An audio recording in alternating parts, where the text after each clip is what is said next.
L'université a été fermée par mesure administrative pour les sourds et les malentendants et donc on vous demande de la quitter.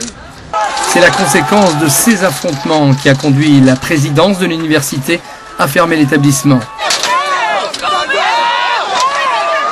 Une situation explosive entre anti-bloqueurs et bloqueurs. Ces derniers avaient érigé des barricades dans la nuit. Comme il y a eu des heurts entre étudiants sur des points dangereux par ailleurs, et qu'on n'a pas envie que ça se transforme en fourche-à-brol, ni qu'il y ait des blessés, eh bien on a décidé de fermer administrativement et donc de requérir les forces de l'ordre pour évacuer l'ensemble de l'université.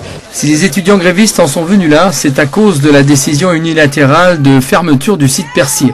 Un site extérieur à la fac qui pouvait changer la donne au moment du vote. Hier, le président a décidé de faire voter le site Percier, qui est un site hors du campus. Et quand on a été le voir pour lui montrer notre mécontentement, il n'a pas voulu nous parler, il n'a pas voulu nous recevoir.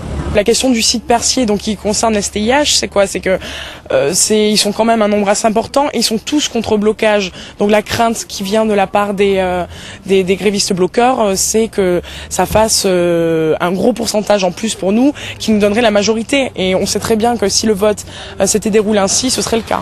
Finalement, vu la situation de blocage total des issues, le vote n'a pas eu lieu. Ce soir, avec la venue des forces de l'ordre, le calme est revenu. Le conseil d'administration de l'université qui se réunira demain recevra une délégation des étudiants grévistes.